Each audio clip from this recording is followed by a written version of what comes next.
Yeah, anyway, you're just up to the edge of the space. That's all. Yeah. With that, this morning we bring in Ted Czech, who is a special guest every Friday here on the Gary Sutton Show. He is also the author of the book, Saving the Beast, the Recovery Reporter reflects on America's broken media and how to fix it. Good morning, Ted. How are you? Hey, Gary. I'm doing great. How are you? We're doing really well. Would you send your wife up in a capsule on Blue Origin? And is she around, by the way, to hear any of this? But, I tell you, when I was a reporter, I found myself up in a hot air balloon. Really? Doing a story, and she called me while I was up in the air. Okay. And I had to explain to her, and she was pregnant at the time. Oh. She lost it. She's like, "What are you doing?" Yeah, exactly. So, no, I don't think I'd be too. I did hot on sending her up. I was at a football game one time doing a Millersville game. I was doing I was a third member of the crew, meaning I was doing the stupid pet tricks down on the sidelines, where you find things. And I was in Millersville at that time had a hot air balloon. They sat over the side. They had it all tethered down, but they'd let it go up about 50 feet. Then they'd bring it back down. And I was in it. I didn't know they went up 50 feet. And I'm afraid of heights. And they went up, and I went, whoa. I did not like that. Even the 50 feet, just like the little appetizer to a real trip. Forget it. Oh, no, this thing started in the city and went over Route 30 to Manchester Township. Oh, great. And I could see birds flying below me. Yeah. That just freaked me out. Not a good sign. Yeah, no. Listen, first of all, what idiot decided to go out and say, let's see if we can make this basket fly and put a big balloon above it? I mean, come on. Give me something a little bit more substantive than that. Is what I'm saying, I guess. And so, see the interesting stuff we got off on here, just without even getting started in our interview. But one of the things that I wanted to talk to you about this morning, this whole Abrego Garcia thing. This guy who was shipped down to El Salvador, and I guess Senator Van Hollen went down there and had a chance to talk to him yesterday. We don't know what was said exactly yet, but anyway. There's a lot being written about him now that maybe there's a little bit more to meet the eye here with this guy. What's your take on this whole story and what the media is doing with it, and your take on it? Yeah, I mean, it's really become the touch point for the, I think, when you strip it all down, the Democrats' battle with Trump. This is the hill that they're going to die on. They're not going to take, as people say, they're not going to take the L on this one. They're going to keep pursuing this. But at the end of the day, it's what Trump was elected on, was removing people who are here illegally. But as far as the media, their coverage, they initially they were referring to Abrego Garcia as a Maryland man, and the implication there is that he is of Maryland, that he's a resident of Maryland. He's not a resident of Maryland. From all that we've heard, he's here illegally, so he's not of Maryland. And now they've kind of backed away. The media's kind of backed away from referring to him as a Maryland man. So I applaud them for that. But now it's kind of switched over to, he was wrongly deported. He was mistakenly deported. Right. Well, was he in fact? Was he though? That seems to be in dispute as well as some other things about whether he was actually a member of the gang MS-13. Right. There's some stories out on that today. I saw one with the Tennessee Star. Said that the FBI ordered Tennessee Highway Patrol to release the Maryland man recently deported to El Salvador after he was detained in 2022 traffic stop on suspicion of human trafficking. I read that too. So that was one thing that was out. The DOJ now says, and this is again is saying that they are reopening. They want to appeal the order from the federal judge because of some new stuff that they've come up with, new documents that previously were used, allegedly tying this guy to the criminal gang MS-13. Here's it's kind of an interesting situation because you have a court that protected him from going back to El Salvador, even though they said he was an illegal alien. So he's allowed to be out. He's allowed to go get a regular job, just like we can. And then he also is protected from being sent back to El Salvador because he's going to be persecuted, I believe is what they said, or something along that line. and fear of persecution was the exact wording. So you say, okay, well, who's right in all this?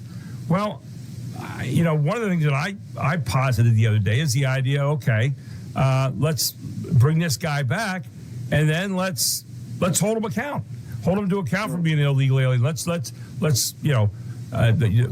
judge's order has now been taken care of. You bring him back home. He's not being shipped down to El Salvador, and yet at the same time, he's an illegal alien.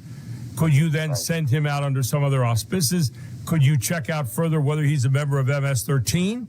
Apparently, there's some question about that. Again, this Tennessee story came out yesterday as well.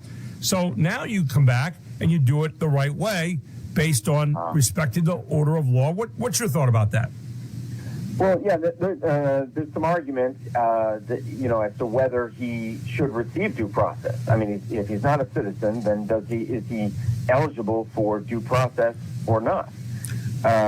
But the other thing I think the media is kind of glossing over is the fact that although I guess it's my understanding, the Supreme Court said, hey, the federal government has to, quote unquote, facilitate his return. What about El Salvador President Bukele? Mm-hmm. He's saying no. I mean, you can't force the president of El Salvador to release one of his own people. Yeah, but I do think if Donald Trump wanted him back bad enough, Donald Trump would get him back in about 5 minutes. Okay, I really believe that, and I understand what you're saying, and technically, I think you're absolutely right on that. But I do think that at the end of the day, there was a legal order put out by a court on this that said he could be shipped back. Whether we agree or disagree with that is really kind of immaterial from where I'm sitting. Bring him back. Say, okay, we're abiding by the order. Now we are going to do some investigation. We are going to, this guy has now become very high profile. We're going to take a look. Is this guy MS-13 or not? We also heard yesterday about, what a horrible guy he is with his wife. He's beaten her. He's threatened her. He's done all this kind of stuff. Okay, again, that's something that needs to be taken a look at as well, maybe. But, at the end of the day, why is an illegal alien being protected from going down to another country?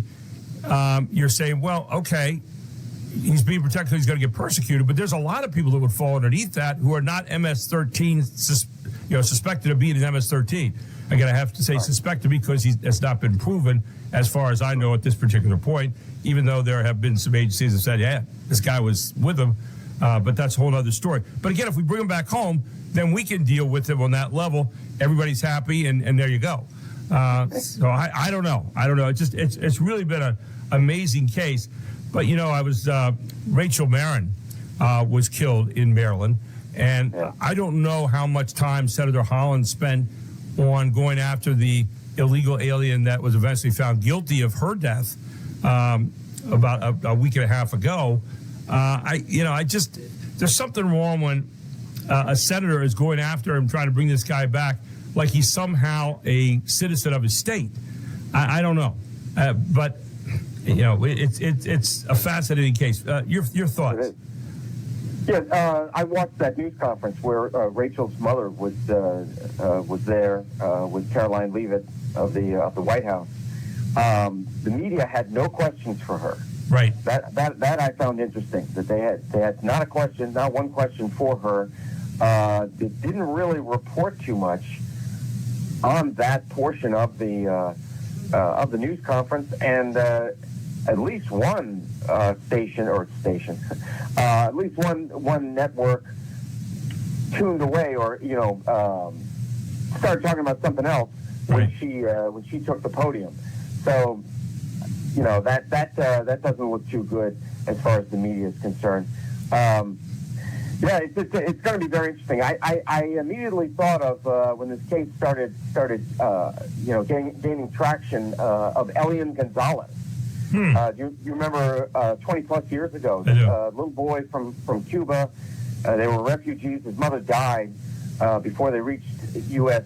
soil, and then his dad wanted him back, but Elian's family in Florida wanted him to stay. Then there was a raid, and he was taken from his family in Florida and returned to Cuba. Mm-hmm. And there was some court battles over whether he should stay or whether he should go. But the fact was that he was not an American citizen, and so ultimately he was returned to Cuba. And as far as I can tell, he's grown up. He's an adult now, and he's doing okay in Cuba. Yeah. And back to his home country as Abrego Garcia is now. Was that when Janet Reno was the head of the FBI or whatever? Yeah. So they went and had a raid and actually took him back. It's a little bit different kind of situation, I think, but I understand the point. There is interesting that the government stepped in there and raided. The other thing you mentioned earlier was about the due process, and according to the Constitution, people who are in this country are entitled to due process. And even more recently, the Supreme Court said you can ship people down to these kind of places, but you have to give them apparently a period of time there for a due process to make sure we have the right people. That was kind of what it was about. And, if people are coming in this country and seeking asylum, they are given a kind of a due process. So I guess the idea that is there a due process for people? There is. I don't know. Again, I'm not a lawyer. I don't know if it's the same due process that we get as American citizens, where it's but it is a due process of a sort, so to speak. I guess that's it. Final thoughts from your side or your point this morning there. Just something interesting because I looked at the meeting there between Senator Van Hollen and Abrego Garcia. Now, it's my understanding, from all that I've read, that MS-13. They're not necessarily fans of the Chicago Bulls, but they wear Chicago Bulls hats and other things. It's interesting that Abrego Garcia changed it up, and because he said there's several photos of him with Chicago Bulls hats on. Doesn't necessarily, you can't say, well, he's got the hat, so he's definitely MS-13. But he changed it up when he met with Van Hollen, and he was wearing a Kansas City Chiefs hat. Too bad it wasn't the Eagles, right? I mean. Why is he going to choose the loser of the Super Bowl? But he changed it up, and I don't think that was by accident. Yeah, interesting stuff. I did not know anything about the Chicago Bulls stuff that was listed yesterday, and then they were explaining. Somebody was explaining this in an interview about how they have the eyes covered and so forth, and there's all this different symbolism. I don't remember the last gang I was in, so I don't remember the terminology. But anyway, we'll find out more about that, I'm sure, in coming days. Anyway, Ted, hey, happy Easter to you. Thank you for taking the time this morning. Always appreciate the conversation. And I hope that people, maybe a good Easter present, get that book, out there. It's all over the place right now. You can find it at bookstores. You can find it on Amazon. Saving the Beast, a recovery report reflects on America's broken media and how to fix it. How about that? That's awesome, Gary. Thank you, and happy Easter. Happy Easter to you, my friend. Ted Czech with us here on a Friday morning on the Gary Sutton Show.